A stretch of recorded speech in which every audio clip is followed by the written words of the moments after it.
let's start with Trump's federal crime crackdown in Washington, D.C. It seems to be triggering everyone who must be against making the city safer. Protesters have even taken to the streets demanding an end to the increased federal presence. Look at this. We are the litmus test, and how we respond in this moment will determine how this federal takeover will play out in other cities. At the whistle of threat.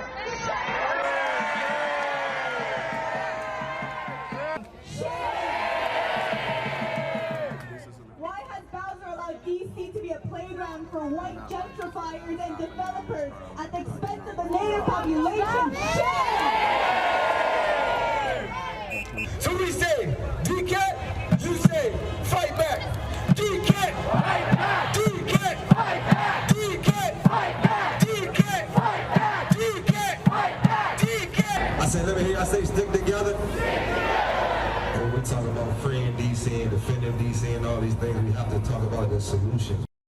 Yeah, just looking at some of those protesters there are people holding up the No King sign, some are shouting shame. Emily, of all the things you want to fight Donald Trump about, this one's bizarre to me, especially as this appears to be working. There hasn't been a murder in DC for 2 weeks. Yeah, which sounds like a really low bar, but that's what we call good news here in Washington, D.C., with the fourth highest murder rate in the United States.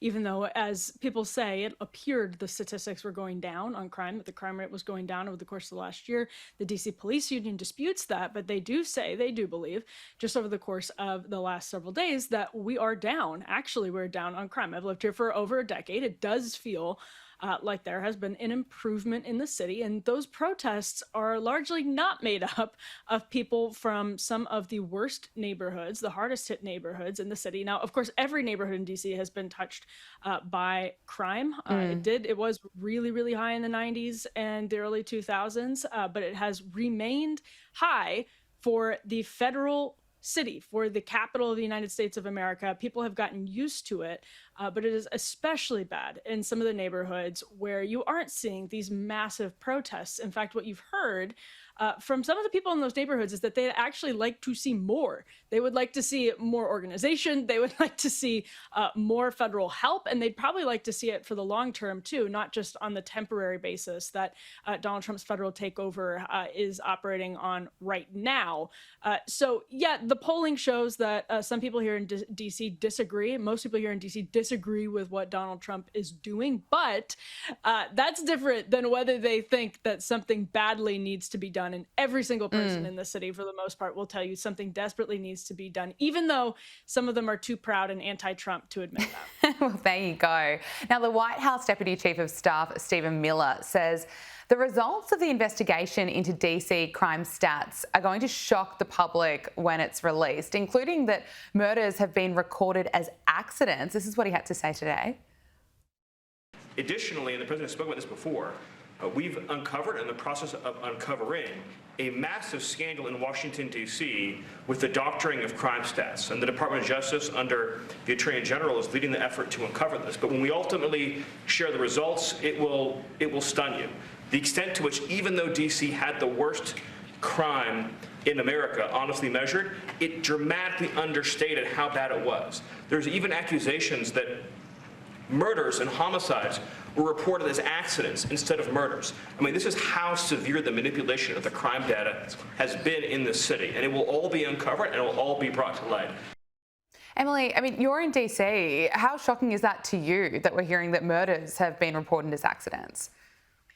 It's actually not surprising to me at all, because the city doesn't feel like it felt in the middle of the pandemic when things were really, really bad.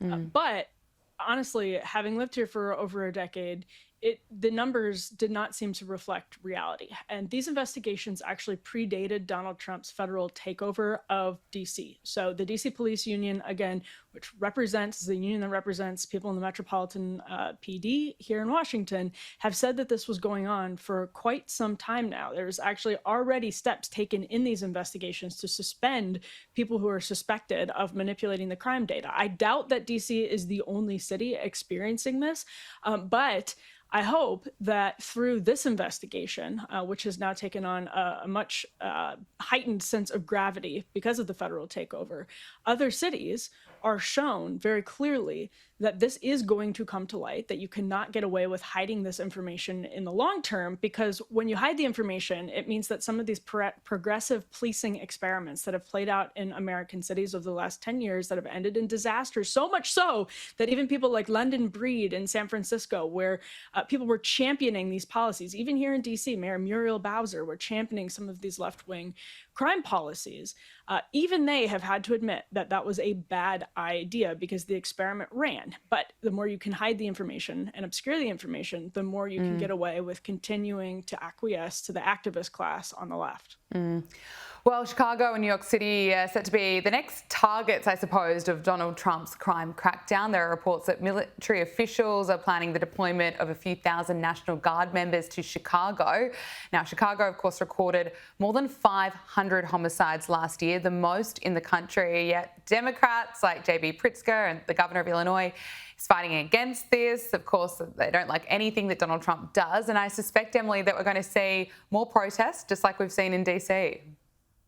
It's going to be, I think, actually even more extreme outside of DC, because DC has something called home rule, which allows the president, and this is all for good reason, by the way, this is the capital city. It's where the core seat of the federal government is. Well, all of these federal workers here, we have all of these people who work for our intelligence community, for our military, for, whether it's the Department of Energy, the Environmental Protection Agency, like some of the top leaders in the country work here. So it makes sense that you have the ability to step in and say the city is in an emergency condition of instability and safety is lacking.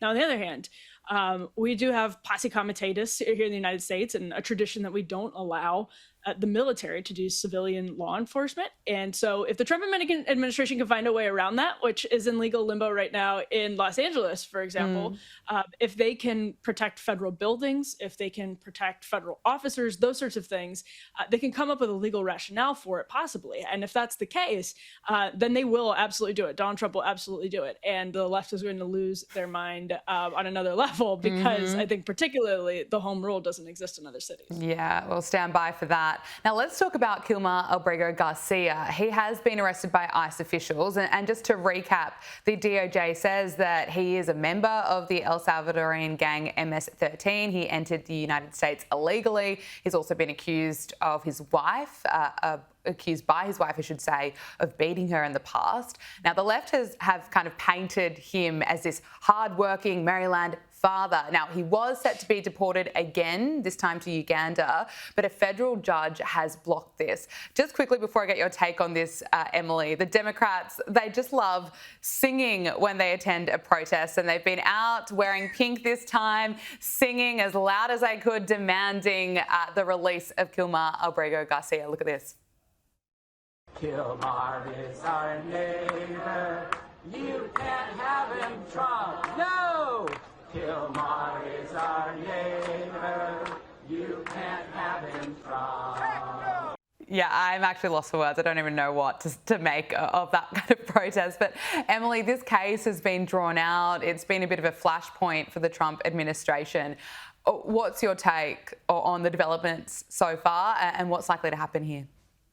I mean, that video would be offensive if it weren't so hilarious. Yeah. That is just a great flavor of some of these protests. But there are, I think, some legitimate process concerns about Kilmar Albrego Garcia first ending up in El Salvador's CICOT detention center. That said, there's a difference between saying maybe the Trump administration made a mistake, which the administration actually admitted at one point in the legal process. Maybe the Trump administration made a mistake. That's one thing. But to then lionize Kilmar Albrego Garcia, who has been accused by his wife, as you mentioned, of spousal abuse and also of human trafficking, and who entered the country illegally and then cooked up a very flimsy asylum case. I mean, actually, Kilmar Albrego Garcia is the poster boy for the type of person who the Trump administration is looking to deport, and even a type of person that most Americans would tell you, yes, probably should be deported. He is the poster boy. And the fact that there are so many people, I think, on the far left that are not just saying, okay,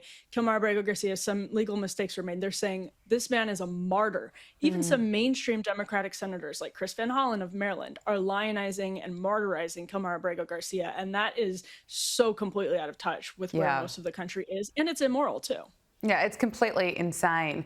Look, I want to talk to you about Gavin Newsom's cringe social media strategy. I think it's backfiring. I mean, he clearly wants to be the next president of the United States, but his social media strategy is just bizarre. He's trying to mimic Donald Trump. He's also selling merchandise with caps that say Newsom was right about everything, which is a bit of a joke. T-shirts that say Trump is not hot. You know, I think he should really be coming up with a better way to communicate than that. But you've even got Democrats, such as former DNC chair Donna Brazile, slamming Gavin Newsom for this strategy. Of course, his podcast is still up and running. And in his latest episode, he interviewed Democrat spokeswoman Jasmine Crockett. Listen to what she had to say. And to be clear, you can wave all the flags you want to, but I am telling you right now that the most unpatriotic people that we have in this country are MAGA and this president. We are the real patriots, and it is time for us to take our flag back.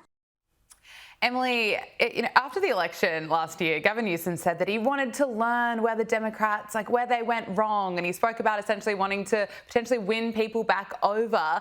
But this social media strategy of his and the podcast that he has, I don't think that's the way to do it. It also comes at a time while Democrats are facing a massive voter registration crisis. Yeah, a huge voter registration crisis. They are now in quite a hole, as the New York Times documented last week. I totally had the same instinct as you, and I put that question to a Republican strategist I know last week, what is he doing? And the person made a really good point and said, basically, he's cleaning up in fundraising and name recognition. So for the early shadow Democratic presidential primary that's going on right now, which, by the way, is not Gavin Newsom's full-time job. He is, of course, the governor of one of the largest economies in the entire world. But he's also podcasting and, overseeing this weird social media campaign. That is something that may actually help him start getting donors and email lists and name recognition with Democratic primary voters. Now, of course, that's not what most people in California would say they want their governor to be doing right now. And it's not a winning strategy in a general election, that's for sure. If Gavin Newsom were running like this in 2028, if he secured the Democratic primary against someone like J.D. Vance, it would not be working for Gavin Newsom. But now if he's looking to just get his name out there, I guess no press is bad press for Gavin Newsom.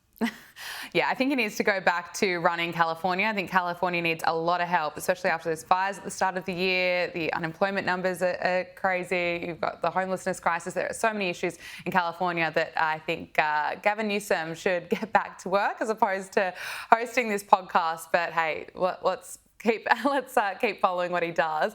Finally, Hollywood star Chris Pratt has blasted these far-left lunatics who hate Donald Trump so much that they cannot celebrate any of his achievements. Listen to this. I'd hate to be so mired in hatred for the president that any success from his administration is something I'd have an allergic reaction to. To be like, oh, well, if they do it, I don't want it to happen. I'll put Clorox in my children's cereal myself.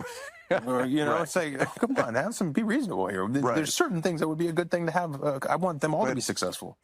He makes a good point because that's what we're seeing at the moment. The Democrats are fighting anything Donald Trump does, even if it's good for the country. Yeah, Chris Pratt would know. He married into the Kennedy family and probably gets his dose of that at family meals and Thanksgiving and holidays and such, where, even Robert F. Kennedy Jr., someone who has family, New York Magazine has a profile out right now on why the Kennedys have been so averse to celebrating legitimate wins by someone who is actually a member of their own family. And it's not just them, of course. That's illustrative of a broader problem on the left.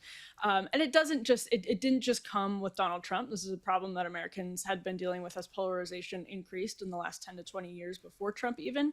And hey, Trump just poured gasoline on the fire. We all got to see very clearly that the left was no longer able to celebrate the wins of the right if they happen. And even if, by the way, Donald Trump is not a typical Republican, even if they're the types of things that Democrats talked about for a very long time, even if they're actual ideological strains from the left, the left won't celebrate it anymore. So it's a strange time in America, that's for sure. Emily Jashinsky, host of After Party with Emily Jashinsky on MK Media. Thank you so much for your time. We really appreciate it. Thank you.